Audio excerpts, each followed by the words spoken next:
This podcast is brought to you by Infinite Resources, a local staffing agency connecting diverse job candidates in central Iowa companies. Amplified. All right. Well, Suzanna de Baca, thank you for joining me. I know that you and I have had several meetings, coffees, and conversations, and I'm always excited to talk to my guests, and this is no difference.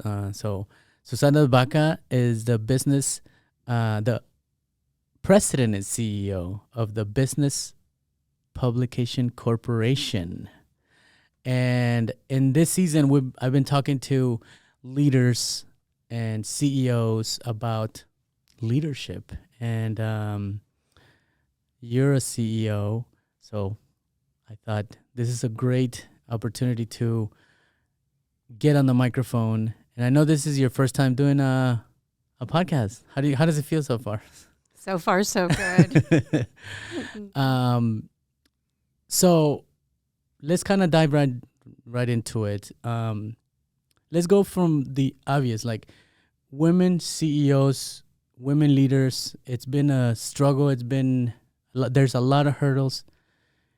Can you tell us a little bit about tell us about your job and your business, but tell us about that, which is, it's a big hurdle for women to get into leadership roles. Mm-hmm. Well, I am currently the CEO of Business Publications Corporation, as you said, which is a media and communications firm. We publish a variety of different kinds of business journals, magazines. We do custom publishing, and it's a niche type of organization. Really, really enjoyable, and I love my work. And I have been a CEO of other organizations before. But as you said, as I look around left and right and I read the research, I see that there are many fewer women CEOs than men. So even if women are now overtaking men in the workforce in terms of numbers, we are still lagging very, very far behind in terms of top leadership roles, especially in for-profit organizations. And what advice would you give to a young woman that is aspiring to be, that has a natural leadership skills and that's aspiring to be, at the top of the food chain, so to speak, in the leadership role, CEO role? Well, one of the pieces of advice I might give them is to simply let them know that that's a job that they might aspire to.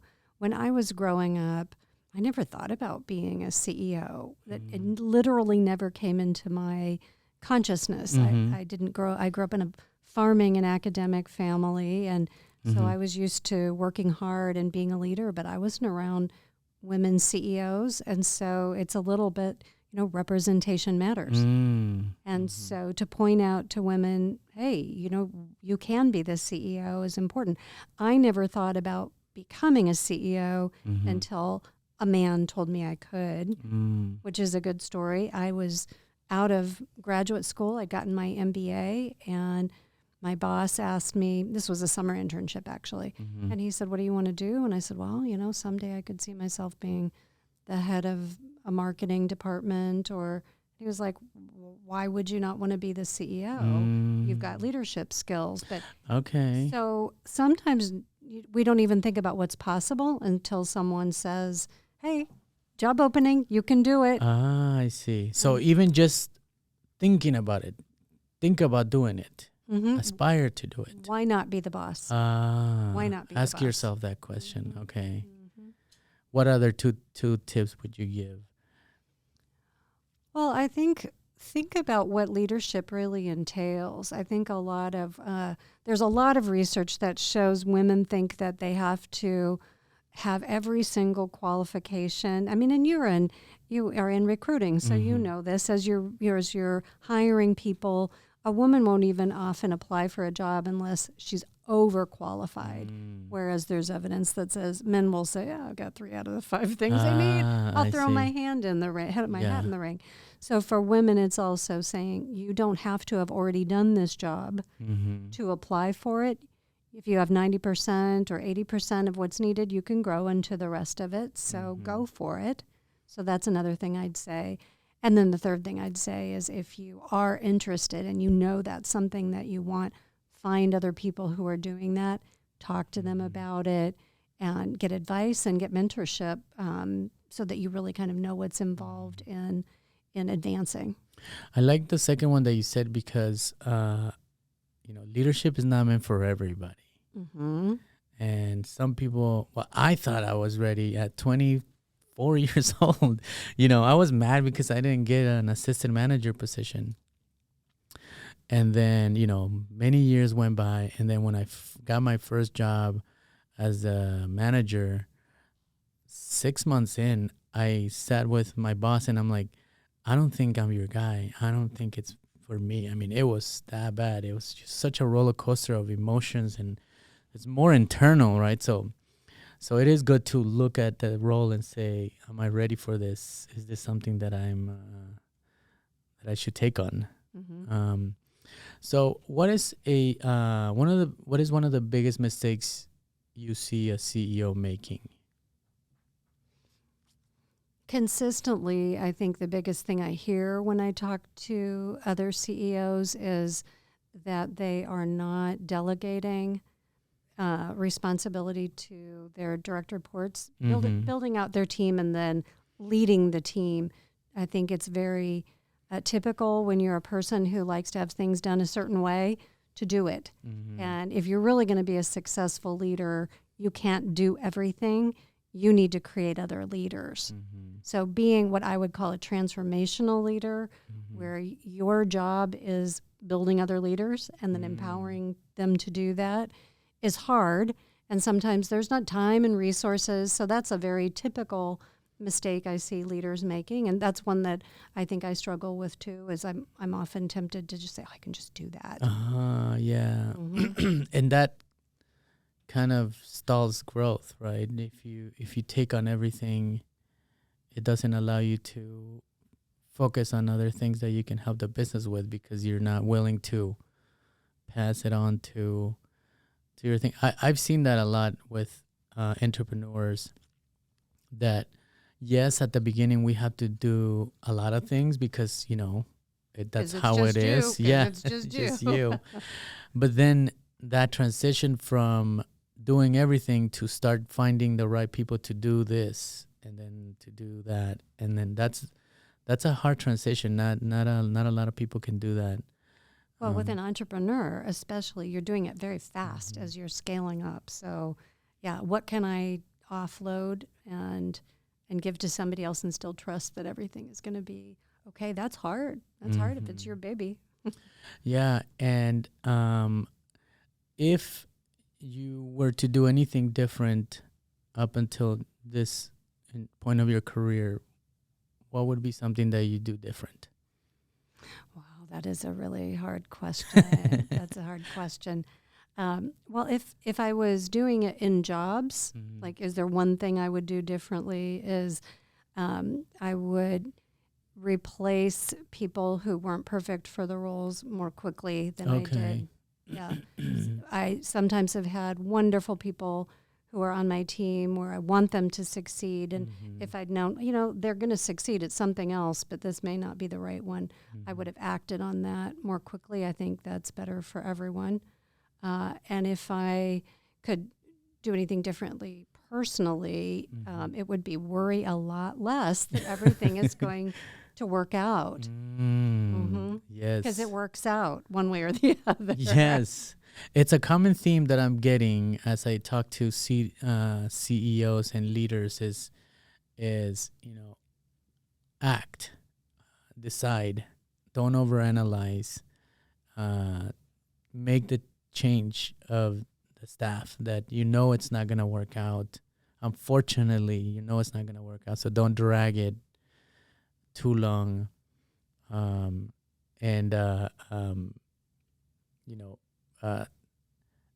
Yes, you have good days and you have bad days, but somehow you got to kind of maintain balance in between both days. Don't get too excited when things are going good, or don't get too low when things get bad, it'll all, excuse me, it all turns out to be okay at the end of the day. And the more you let your emotions roller coaster, it's just wasting your energy. If you can stay balanced.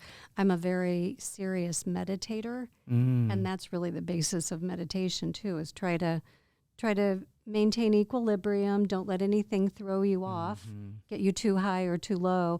And if you can apply that principle in business, it also helps a lot. But I think that's just life. Yeah. Why do you think some leaders are against some change, and specifically on the DEI world and inclusivity? It's not to get too much into the DEI conversation, but it's been weaponized, right? Like the word has been weaponized, and I've seen some corporations that have, assigned people to roles in DEI, and it's starting to feel like it was just to kind of fill a box. But the more and more I see, I'm like, there's a return on investment here. ROI, is that return on investment? It affects the bottom line in a positive way if you are more inclusive and diverse. And why do you think that is? Well, there's plenty of academic research that shows the more diverse thought you have in any enterprise, the better the result. There's more richness of thought. So I think that, and you have people from diverse backgrounds and walks of life, it's logical that that research will play out as well. I think we also have a workforce here in Iowa that, everybody that we can hire, who's an option, is needed in the workforce. So the question is, where is the conversation around official DEI? We need certain people in certain seats versus really focusing on a workplace where people feel where there's an opportunity for them to be there, then where they are truly included and where they belong. I think we've gotten many people have gotten very hung up on the label and can't even think about what's beyond it. I think it's also very threatening to a lot of individuals to think if someone gets that job or that promotion, then what about me? And that's unfortunate in our world. I think there's opportunity and room for everyone to advance, and if we can do that together, we're better off. So you're in the publication world.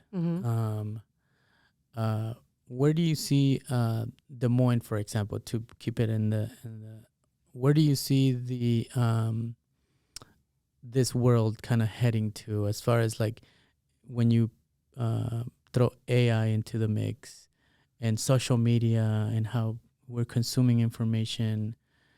Maybe that's a really broad question, but like, because you do print, you do print, we do all sorts of digital. Where do you see advertising and marketing going? Do you have a vision for the future? You have a lot of questions going on there. So. I know. I told you it was too broad. I'm trying to narrow it down to that. Well, I'll start with just content, right?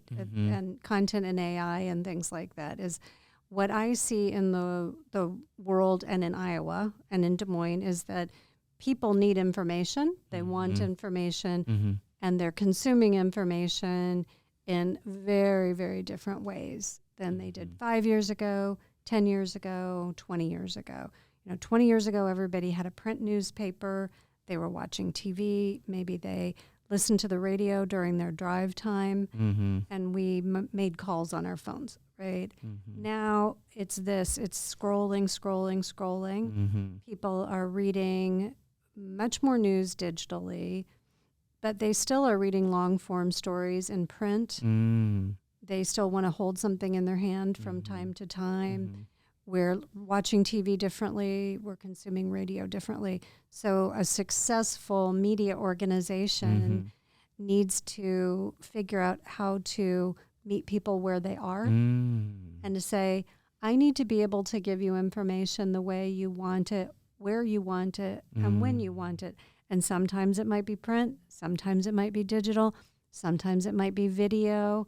Because, I mean, even think about last night I was watching trying to get the news after the tornado. Right. I had the TV on, I was scrolling on my phone, I was going to 7 different places and then calling my friends and texting and, I'm getting information from all these different ways, really different than 20 years ago where I would have picked up the phone or watched network TV. Right.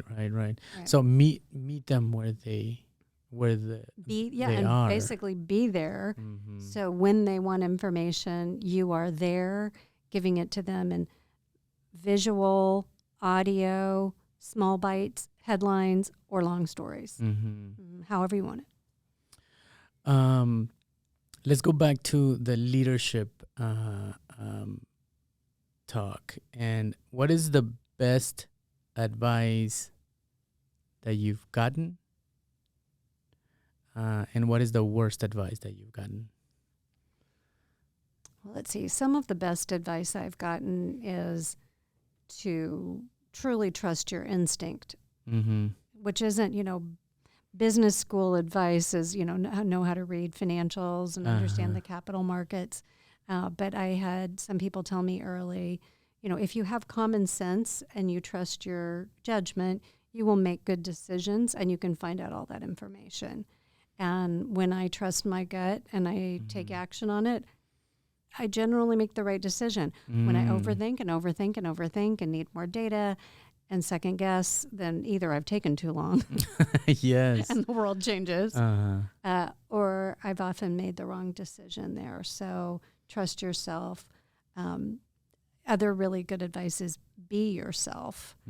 And I don't know that in my whole career I always felt really comfortable just being authentically who I am because I have a weird mix of I'm mixed race, I'm an artist, a poet, and a business person. That's unusual. Yeah. But now I'm just like, hey, I am who I am, and this is what you get. And if I can bring diversity and creativity to business, it's a new way of thinking, and it's actually worked out. Again, it's worked out fine. Yes. So be yourself. Let's touch on that artist and creator, writer, because I've seen that a lot of people that are artistic and creators, they have a hard time monetizing their passion. Can you talk a little bit about that? Why is it so hard, and how to move beyond that and be okay with monetizing what they love doing? Well, when I graduated from undergraduate school, I had a job as a designer, and I painted, and I had art shows, and I was broke, right? And so I struggled with that question too of, how I can't sell enough paintings to pay for health insurance, and so I went and got an MBA. I really overreacted, right? But what I saw a lot of artists doing at that time was saying, if I commercialize my art, then I am in some way betraying my creative spirit.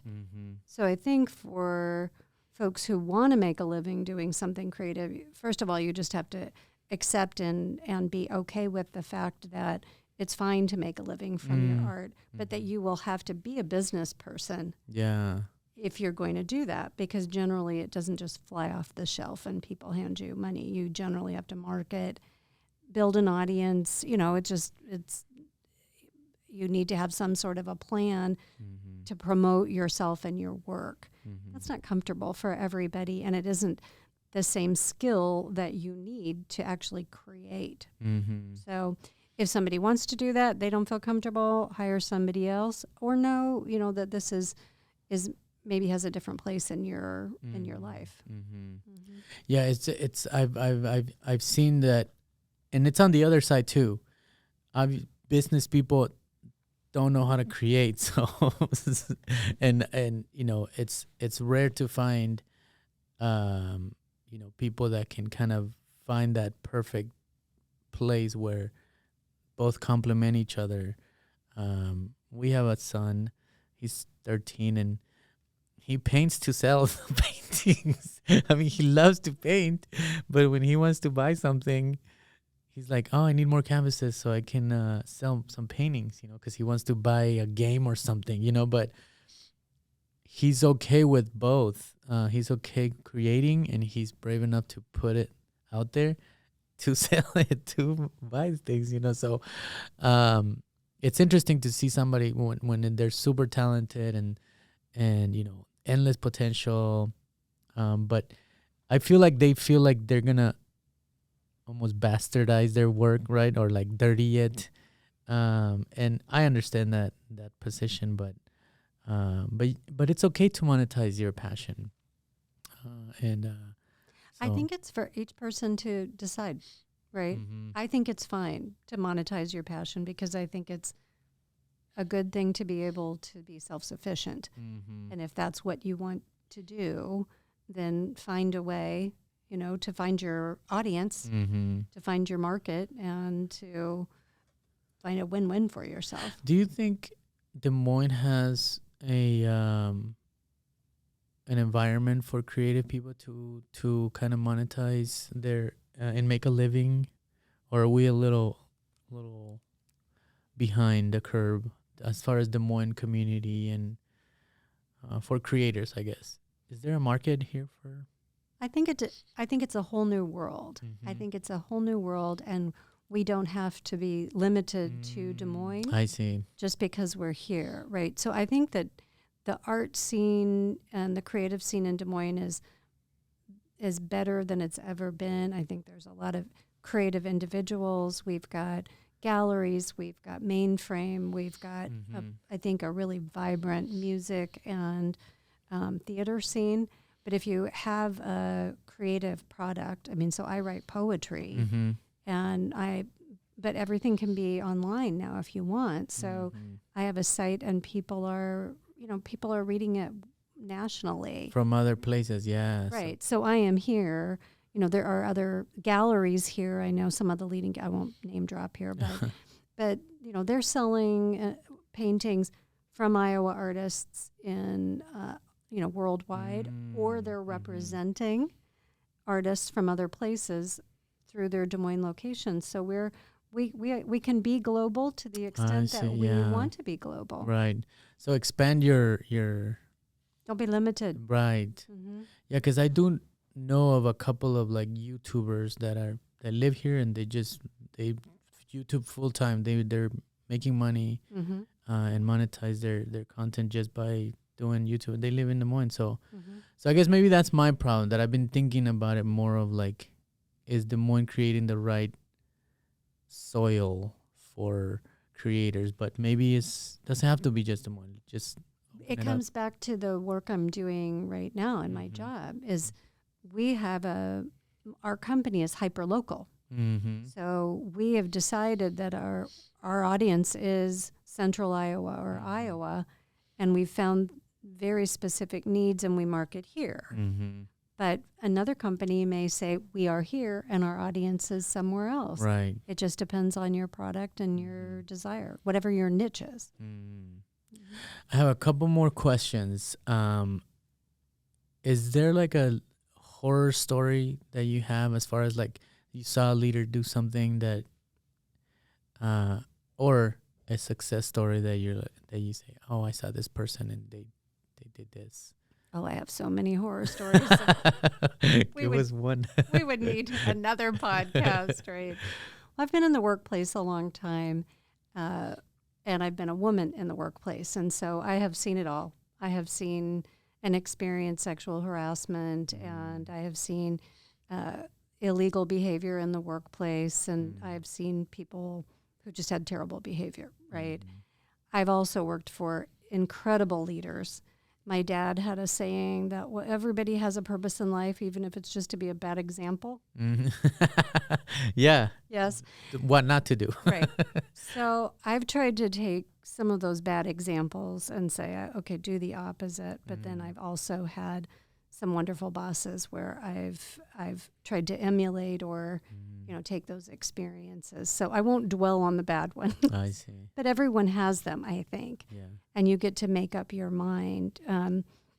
One of the best leaders that I ever had was when I worked in New York City at an investment management firm. And it was a self-made fellow. He and his brother and another guy created an investment management firm. And the way he managed people, he hired the right people, he paid them well, he told them what to do, and he left them alone.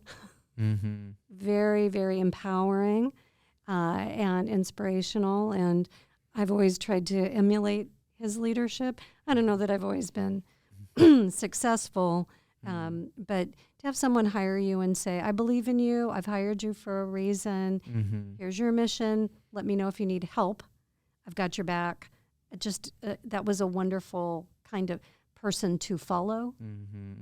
So that would be a great example. Yeah, sometimes it's like I do a lot of things that, my old boss was doing. So I don't have to like think about, new ways of being a leader because I knew he was a good one to me.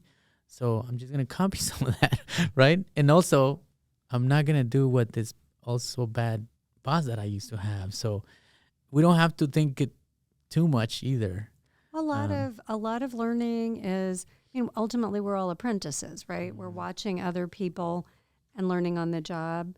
When I have people say, well, I can't do this, or I can't be a leader, or I can't be a CEO because I don't have an MBA, or I don't have this degree. Like, they didn't teach us this stuff in an MBA program. You learn that from doing things and making mistakes. From you hire people, you learn, I will never do that again, or wow, that worked. And that's how you learn to do a lot of business, I think. It's life experience. So I had a hard time as the company grew, and we're a tiny company, by the way, but as the company grows and the team grows, I was kind of finding myself like, what is my role here? Because, there's a branch manager, there's an operations manager now, it's a sales manager, creative director. Like, what do I do? Right? So I would even joke with my team. I'm like, so what am I supposed to do then? So what is your role in your organization? What do you do to, because I don't know, I don't know if you have the same, but I was like, what am I supposed to do then? Because they're like, don't do recruiting, we got the recruiting team going and this is ours, so the more you delegate and you have good people, then they kind of start telling you, okay, let me do my job, you find something to do. And so I was like, what am I doing then? So I figured my job is to like tell our story, create relationships. What is your role in to continue to grow your business? Well, I'm going to half answer your question. Okay. So I think what you're saying is really important, that as you progress in your role as a leader, it's not going to stay the same. And it probably shouldn't stay the same. Okay. And I talk a lot about today's business environment being constantly changing. What you did last year isn't going to be what you did this year. What you do tomorrow is going to be different. If you're not changing, something's probably, this is just the way life is. It's rapidly evolving. So your role is also evolving. There may be times where you're stepping in and doing that operations role, right? Last year I had, someone retire, so I was doing some of their work while we were rehiring, right? So we had someone out on parental leave, kind of my number 2, right? So I was doing his job for a while. Is that my job? No, but it was then, right? I see. And as you evolve your company, you may be doing different things. But I think ultimately the role of the CEO is being a conductor, where you might be playing an instrument as well. But you think about the different kind of teams, right? There's like a symphony where you have a conductor. You've got race cars where there's a pit crew and everyone knows their job. You've got sports where there's typically like a quarterback or something. So you may be leading in a slightly different way, but you're the one who's saying, here's the vision. Here's what you do, here's what you do, here's what you do. Keep pushing them, keep moving, keeping the momentum going forward. But yeah, I think if CEOs think that they aren't going to be wearing a lot of different hats, they've got the wrong idea. You got to adapt to whatever that day. And you're the one. Yeah. Yeah, the buck stops with you. Right. Because then you look back like, oh, it's me. This is it, as far as it gets. Today I'm sweeping the floor. The next day I'm giving a speech. That's fine. Yeah. Right. Last question. What is your life motto? I don't know that I've ever been asked that question at all. If I had to think about it, my life motto probably would be the change you want to see in the world. Right? That it's I think people can look at the world and say, I wish it was this way, or I wish my life was this way. It's up to me. Right? So I believe it has to start with us empowering ourselves and then role modeling that to try to make a better world.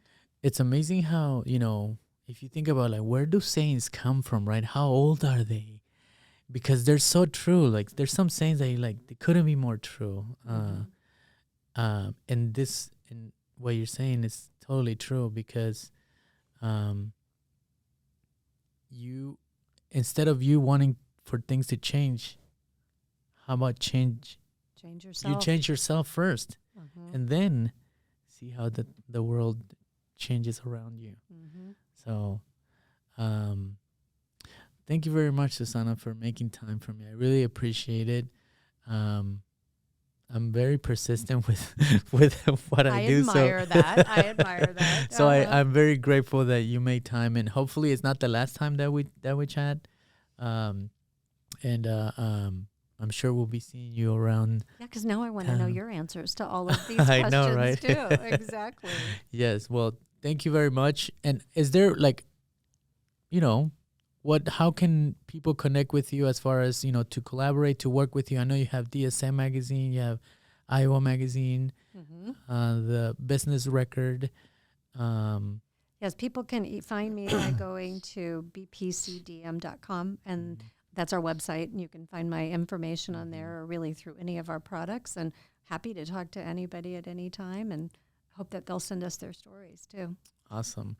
Well, thank you again, and we'll see everybody the next time. Thank you.